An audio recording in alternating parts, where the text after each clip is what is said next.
Good morning students, welcome back to my channel. आज मैं आपके सामने एक फिज़िक्स का चैप्टर शुरू करने वाली हूँ, लाइट।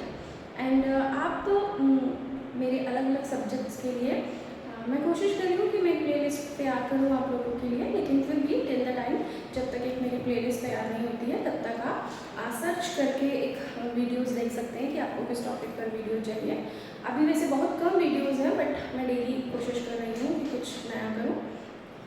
तो आज मैं आपको ना एक लाइट चैप्टर शुरू करवाने वाली हूँ 10th क्लास के लिए। और इस चैप्टर में बहुत सारे न्यूमेरिकल्स भी आते हैं। डेरिवेशन पार्ट तो देखिए 10th क्लास में ज़्यादा नहीं है, 11th 12th में है, लाइट में ऑप्टिक्स में बहुत डेरिवेशंस हैं, बट 10th क्लास में ज़्यादा आपको डेरिवेशंस नहीं मिलेंगे। और लेकिन फिर भी थ्योरी काफ़ी है, न्यूमेरिकल है और एक इम्पॉर्टेंट चैप्टर है। एंड सेकेंड थिंग इज़ कि अगर हम लोग देखें कि अगर अभी से हमारा बेस अच्छा प्रिपेयर हो जाएगा तो हम लोगों को 11th 12th में इतनी ज़्यादा प्रॉब्लम नहीं होने वाली है।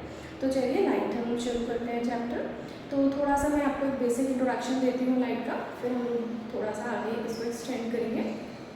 तो चलिए देखते हैं लेकिन लाइट क्या होती है। So light is a kind of energy. Light क्या है? एक तरह की एनर्जी है which enable us to see something, जिसकी वजह से हम कुछ देख पाते हैं। ठीक है, मतलब लाइट है, अगर रूम में लाइट है तो आप कुछ चीज़ देख पा रहे हो, और डार्कनेस की वजह से आप चीज़ों को नहीं देख पाते। मीन्स जब किसी ऑब्जेक्ट पे लाइट स्ट्राइक करती है और उस ऑब्जेक्ट से लाइट स्ट्राइक होकर रिफ्लेक्ट होकर हम तक आती है, तो हमारी आइज़ में जब वो लाइट पास होती है, मीन्स रिफ्लेक्शन होता है, तब हम किसी भी ऑब्जेक्ट को देख पाते हैं। अदरवाइज हमारे लिए बहुत डिफिकल्ट हो जाता है कि हम किसी ऑब्जेक्ट को देखें। तो एक्चुअली में है क्या? Light is a kind of energy which enable us to see something.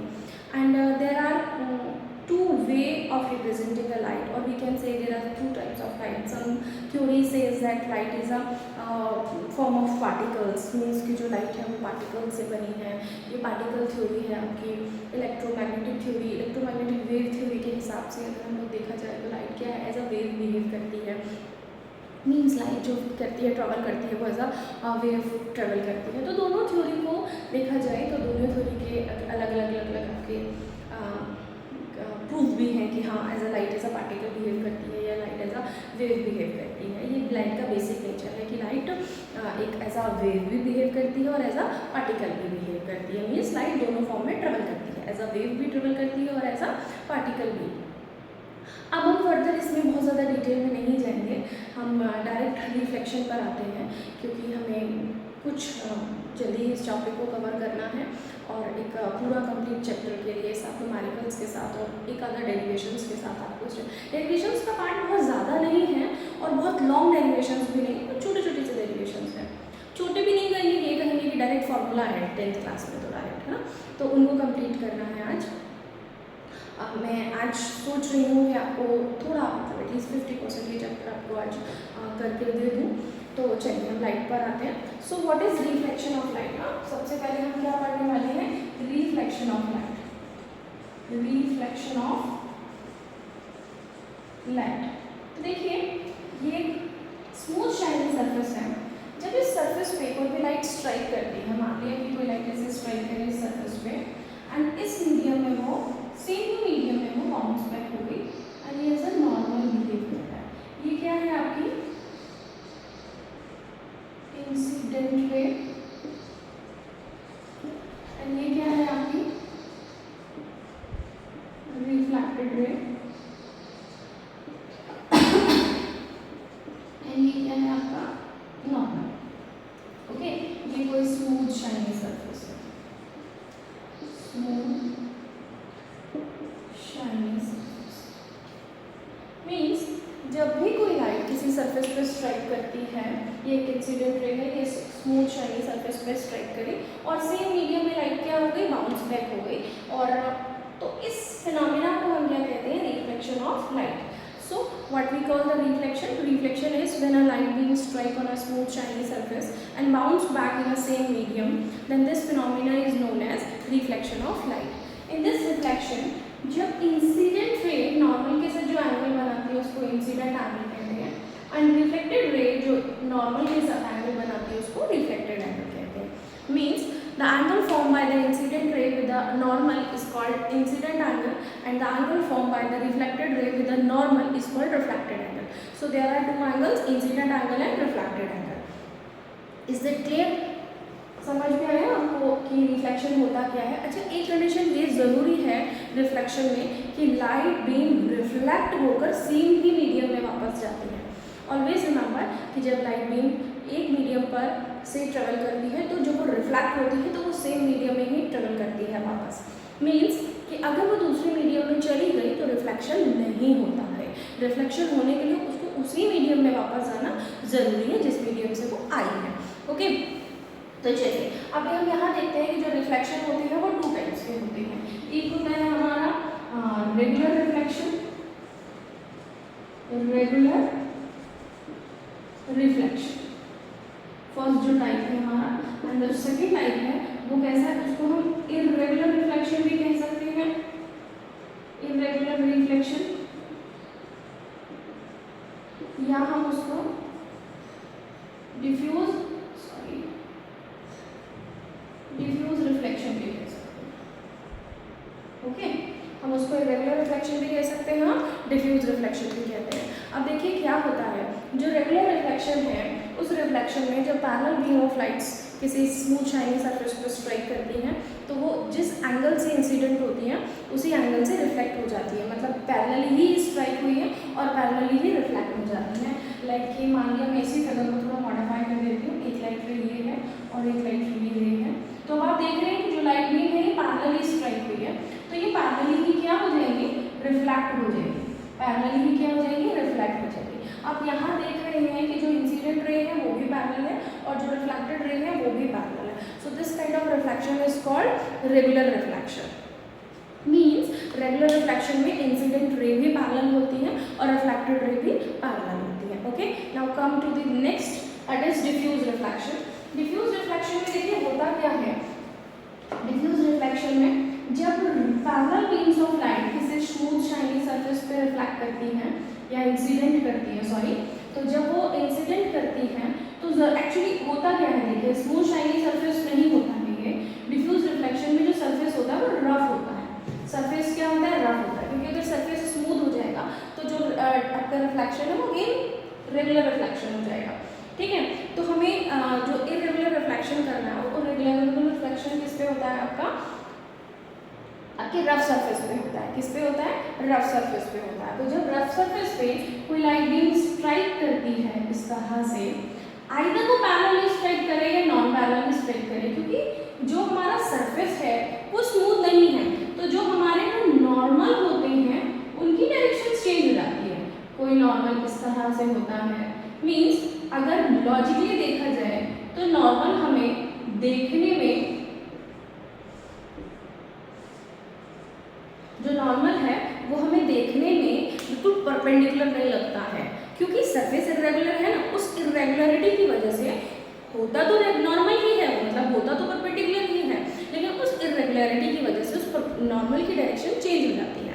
तो उस नॉर्मल की डायरेक्शन चेंज होने की वजह से अब हमारा क्या होगा, जो इंसिडेंट रे है, क्योंकि आपको ये पता है कि जिस एंगल से इंसिडेंट रे उसी एंगल से रिफ्लेक्ट होगी, तो जो ये रिफ्लेक्शन का एंगल है ये नॉर्मल के साथ ही चेंज हो जाएगा। मीन्स जिस डायरेक्शन में नॉर्मल जाएगा उसी के अकॉर्डिंग हमें क्या करना पड़ेगा, रिफ्लेक्टेड रे को चेंज करना पड़ेगा। तो हमारी रिफ्लेक्टेड रे क्या हो जाएगी, थोड़ी सी अपोजिट डायरेक्शन में चली जाएगी, और यू कैन से कि पैरेलली नहीं जाएगी, मतलब इंसिडेंट तो पैरेलली हुई थी, रिफ्लेक्ट पैरेलली नहीं हुई। ठीक है, so there are two types of reflection, regular reflection और इरेगुलर रिफ्लेक्शन। क्लियर हो गया? अभी हम नेक्स्ट टॉपिक कवर करेंगे इसमें, जो हमारे लॉज ऑफ रिफ्लेक्शन है। देखिए ये बहुत ज़्यादा टॉपिक है, आपको इसमें नहीं आने वाला है, बहुत ज़्यादा नहीं आने वाला है, मीन्स अभी ये बेसिक है इसका। तो रिफ्लेक्शन के जनरली लॉज आते हैं आपके पास कि रिफ्लेक्शन के लॉज क्या है या टाइप्स ऑफ रिफ्लेक्शन क्या है, बट बहुत डिटेल में से कोई क्वेश्चन नहीं आता है। हमें बेसिक जो करना है वो आगे, मतलब ये बेसिक कंप्लीट करके आगे डिटेल में पढ़ना है। चलिए, तो इसलिए पहला लॉ क्या है रिफ्लेक्शन का? रिफ्लेक्शन का पहला लॉ है that the incident ray and normal and reflected ray will lie on the same plane. ये सब कुछ एक्चुअली मैं बहुत जल्दी में इसलिए ले रही हूँ क्योंकि हमने 8th क्लास में 9th क्लास में सब पढ़ा हुआ है ना। 9th क्लास में तो खैर चलिए साउंड चैप्टर में थोड़ा सा आपने रिफ्लेक्शन पढ़ा है, रिफ्लेक्शन ऑफ साउंड, लेकिन 8th क्लास में हमने पढ़ा होगा थोड़ा बाद में, तो वही है।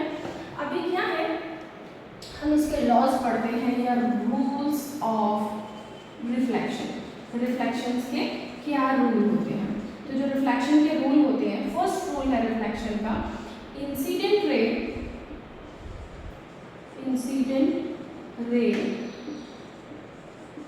reflected ray and normal will lie on same plane. Means जो इंसिडेंट रे है, रिफ्लेक्टेड रे है और जो नॉर्मल है वो सेम प्लेन पे लाई करता है, ठीक है। क्या मैंने रूल बोला आपको, पहला जो लॉ है इसका, पहला लॉ है incident ray, reflected ray and normal lie on the same plane. मतलब ये जो इंसिडेंट रेज है और जो रिफ्लेक्टेड रेज है और ये जो नॉर्मल इनके लिए मैंने ड्रॉ किया है, ये जो इनके लिए मैंने नॉर्मल ड्रॉ किए हैं, ये जो है ये क्या करेंगे, सेम प्लेन पर लाई करेंगे, ठीक है। ये सेम प्लेन पर लाई करेंगे, पहला लॉ हो गया आपका। दूसरा लॉ है या दूसरा रूल है, जो एंगल ऑफ इंसिडेंट होता है वो ऑलवेज इक्वल होता है एंगल ऑफ रिफ्लेक्शन के। जो एंगल ऑफ इंसिडेंस होता है वो ऑलवेज इक्वल होता है एंगल ऑफ रिफ्लेक्शन के। Clear? This is our second law of reflection. Okay, चलिए अब मैं आपको कुछ बेसिक चीज़ें बताती हूँ। देखिए होता क्या है, जो ऑब्जेक्ट्स होते हैं, जो रियल वर्ल्ड में आपके जो भी आपको एंटिटीज दिख रही हैं विच यू कैन टच, जो भी टच आप कर सकते हैं, वो सारे के सारे क्या हैं, ऑब्जेक्ट्स हैं। अब ऑब्जेक्ट्स टू टाइप्स के होते हैं, luminous object and non luminous object. Luminous object वो होते हैं जो खुद की लाइट को इमिट करते हैं, है ना, लाइट को जनरेट करते हैं। तो जब वो लाइट जनरेट करते हैं तो लाइट उनसे रिफ्लेक्ट होकर हमारी आइज तक आती है और हम उसको देख सकते हैं। कुछ ऑब्जेक्ट्स होते हैं जो non luminate object, non luminous object होते हैं, सॉरी, जो ऑब्जेक्ट्स नॉन लिमिनस होते हैं। नॉन लिमिनस ऑब्जेक्ट्स वो होते हैं जिनकी खुद की लाइट नहीं होती, वो क्या करते हैं, जो उन पर लाइट स्ट्राइक करती है उसको रिफ्लेक्ट करके हम तक पहुंचाते हैं और उस तरह से वो हमारे लिए विजिबल होते हैं। मीन्स मैंने आपको बताया कि जो ऑब्जेक्ट्स होते हैं वो दो तरह के होते हैं, luminous object and non luminous object. Luminous objects वो होते हैं जिनकी खुद की लाइट होती है और नॉन लिमिनस ऑब्जेक्ट्स वो होते हैं जिनकी खुद की लाइट नहीं होती है, वो खुद से लाइट को इमिट नहीं करते हैं, उन पर जो लाइट स्ट्राइक करती है वो उसको हम पर रिफ्लेक्ट कर देते हैं। ओके, चलिए come to the next topic, that is image. Okay, so image are of two types.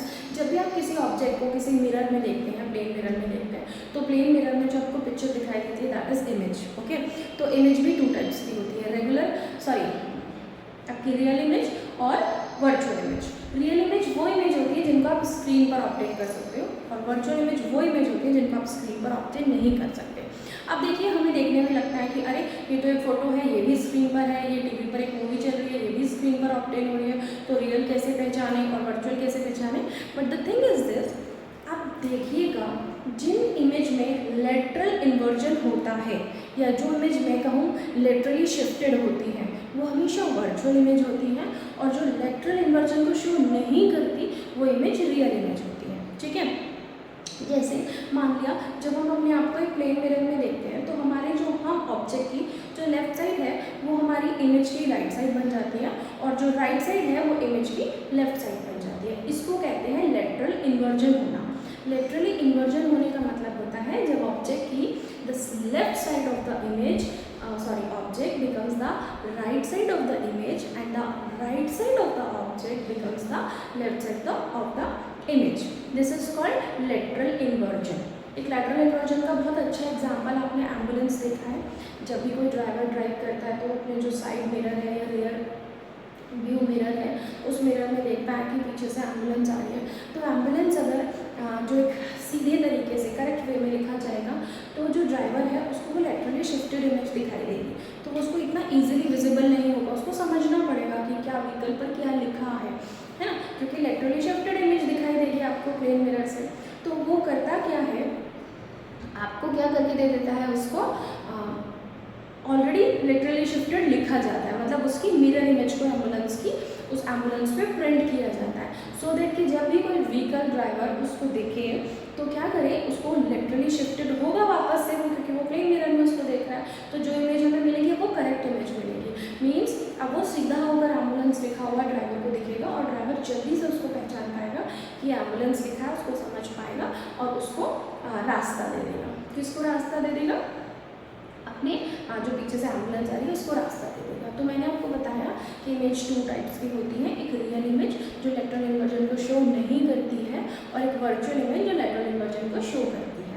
जब भी आप कभी अपने आप को प्लेन मिरर में देखते हैं तो जो आपको इमेज मिलती है वो हमेशा वर्चुअल इमेज मिलती है, और क्योंकि उसमें ना आपकी लेफ्ट साइड राइट होती है और राइट साइड लेफ्ट होती है। कभी देखिएगा, आज आप एक काम करिएगा, आप एक पेपर पर कुछ वो अल्फा अपने ही नाम लिख लीजिएगा, अपना नाम नहीं तो कभी किसी फ्रेंड का नाम, या फिर आप भी एम्बुलेंस लिख लीजिएगा, या जो बहुत फनी वर्ड लगे आपको आज आप वो वर्ड लिखिएगा और एक पेपर पर, और उसको मिरर के सामने लेकर खड़े होइएगा। आप देखेंगे कि जो आपका वर्ड है वो मिरर इमेज शो हो रही है, उसके जो इमेज की मीन्स जो लेफ्ट साइड है वो राइट बन रही है और राइट साइड लेफ्ट बन रही है। अप साइड और डाउन साइड कोई चेंजेस नहीं आते हैं, मतलब जो ऑब्जेक्ट का अप साइड है वही इमेज का अप साइड होता है, जो ऑब्जेक्ट का डाउन साइड है वही इमेज का डाउन साइड होता है। Is it clear? सिर्फ चेंजेस किस में आते हैं? लेफ्ट और राइट साइड में। तो जो इमेज लेटरल इन्वर्जन को शो करती है वो वर्चुअल होती है, और जो नहीं करती वो रियल इमेज होती है। लेकिन हम जब डेफिनेशन लिखेंगे तो आप डेफिनेशन में यही लिखेंगे कि जब हम किसी ऑब्जेक्ट की इस इमेज को स्क्रीन पर ऑब्टेन कर पाते हैं तो वो रियल इमेज होती है, और जब हम उसको स्क्रीन पर ऑब्टेन नहीं कर पाते तो वो वर्चुअल इमेज होती है। Is it clear? चलिए, इमेज पार्ट हो गया है। अब हम नेक्स्ट पार्ट करते हैं। नेक्स्ट पार्ट के लिए हम लोग आपको दोबारा से मिलेंगे, और जैसे ही हम लोग आपको दोबारा से मैं आपके लिए एक वीडियो बनाऊंगी जिसमें मैं आपको थोड़ा सा स्पेरिकल मिरर के बारे में बताऊंगी, प्लेन मिरर के बारे में बताऊंगी, और मैं आपको बताऊंगी कि प्लेन मिरर कैसे इमेज फॉर्म करता है, किस टाइप की इमेज फॉर्म करता है, उसकी इमेज की क्या क्या प्रॉपर्टीज़ होती हैं, और वो जो इमेज होती है वो, या फिर प्लेन मिरर का क्या क्या यूज़ होता है। मैं आपको ये नेक्स्ट वीडियो में बताऊंगी। थैंक यू सो मच आज के लिए।